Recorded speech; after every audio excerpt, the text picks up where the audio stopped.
Welcome to the PT on Ice Daily Show, brought to you by the Institute of Clinical Excellence. My name is Dr. Jeff Musgrave, Doctor of Physical Therapy, proudly serving in the older adult division. What we're going to be talking about are some practical steps to add cognitive complexity to your programming. So, I think in a lot of ways, you hear us talk about intensity a lot when it comes to aerobic training, resistance training, power training. But I think a missing piece for a lot of programs are taking care of patients who maybe don't have full blown dementia, but maybe have mild to moderate cognitive decline, or we're trying to build some cognitive reserve, right, to help slow that progression. We've got that client who it's like, man, there's some changes starting to happen here.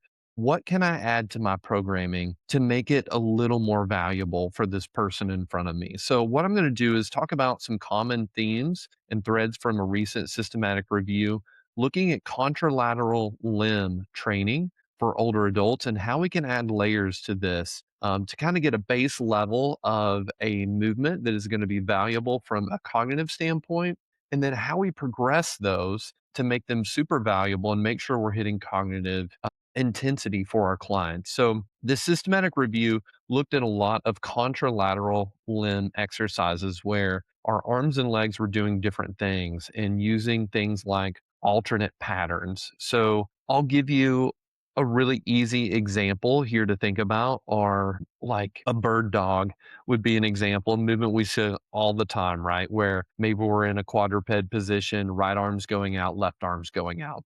From a cognition standpoint, having the arms and legs doing different things in those alternate pairs can be really valuable. We see lots of scaling of bird dogs for orthopedic conditions where maybe we're doing a bird dog row or some type of movement like that. I think one that can also be very stimulating and helpful for mobility, core strength, as well as having this contralateral limb piece that we can easily scale up is something like a bear crawl. So, if you're not familiar with a bear crawl, if you were in a quadruped position and just lifted both knees and your butt was up in the air, right? We've got contact of the hands and the feet on the floor.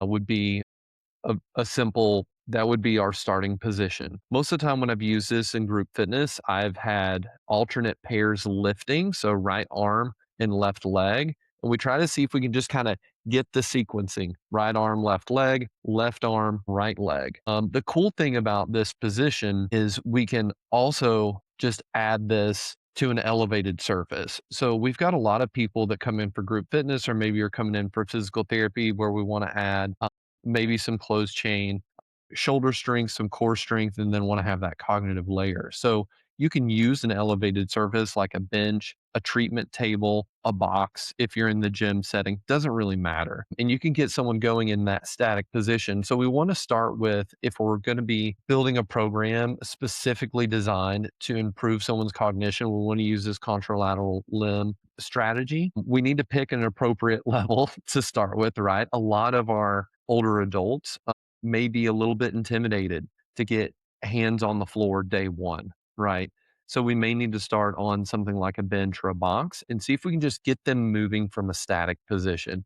Can we coordinate alternate limbs lifting in the same position? So we're not taking the show on the road like we'll see people do bear crawls across the gym or add plates to their back, whatever you might be doing to torture your fitness clients or your PT clients. But we want to be able to own that basic position. So we kind of think about adding complexity as rungs of a ladder. So think about like a complexity ladder. So that first level is like just finding a version of a contralateral limb movement that you can get your client doing. So once we've got our client doing that, we can move on and add some complexity to it. So oftentimes from there is trying to sequence those contralateral limb movements and add some type of direction to it.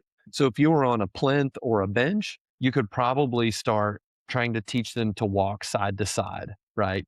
So we've got to get probably break up this sequence of like if we're going to the right, right arm, left leg, then right leg, left arm. And we're going to kind of start walking that side to side. Or if you're going to be doing this and you've got a little bit of space in front of you where you can move your hands forward and you've got their feet a little further from the box or bench and it's pretty stable, You could work on taking a step forward and taking a step back. So we've got options to go side to side or forward or back and just learning to sequence a step. Or so that's our elevated option to start adding complexity from just that static position. Or if they're ready to go to the ground, that's going to add a whole new stimulus, right?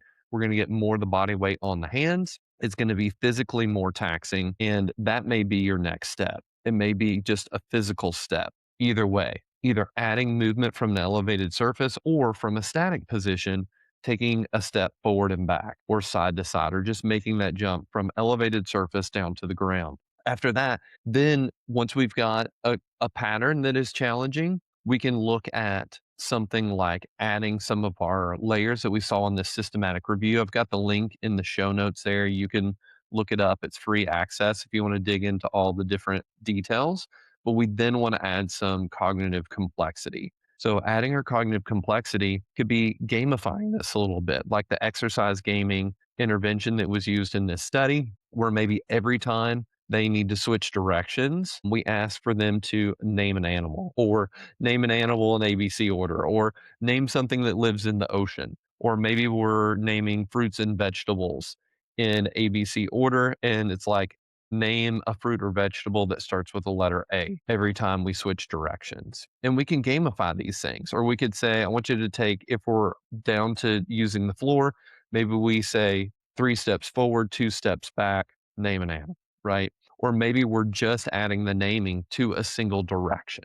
But we can add complexity that way. We can add rhythm and timing with using a metronome or using music and having them try to move to the music.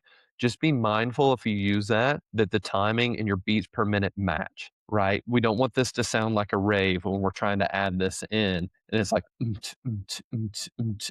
going to be way too fast. Something slow and steady to try to get some movement based on the person in front of you, but we can add that rhythm and we can ask them to move to the music, which can be a lot of fun. So we've got random direction changes we can add. We can add some rhythm to these things and we can add cognitive layering.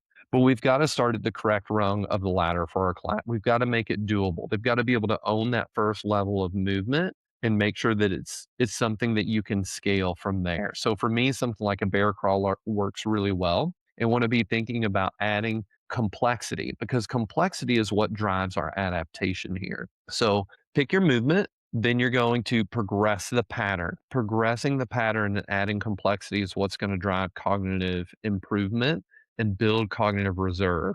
We know that the more complex it is, that's going to drive our adaptation, just like we would add more intensity or more to an aerobic training program by reducing the rest or adding more work. Or if we're talking about resistance training, adding more reps, or you're going to add more load, right? In general. Or if we're doing power training, we're going to add more speed.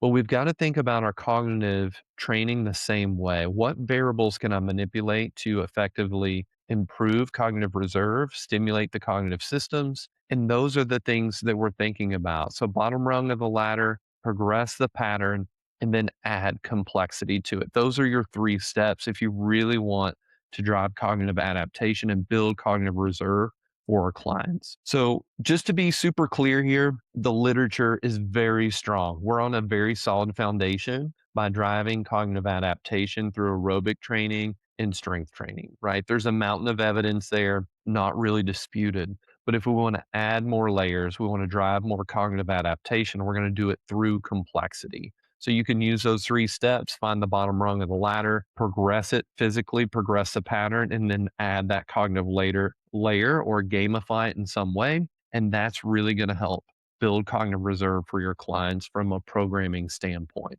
Team, I hope that was helpful. If you're already using some of these patterns, contralateral limb patterns, or you've got a favorite movement that you like to help stimulate and drive cognitive impairment, I would love to hear what it is so we can share. Or if you've got any questions about this, please drop it in the comments to this episode. I'd love to circle back, see what you all are using so we can learn from each other.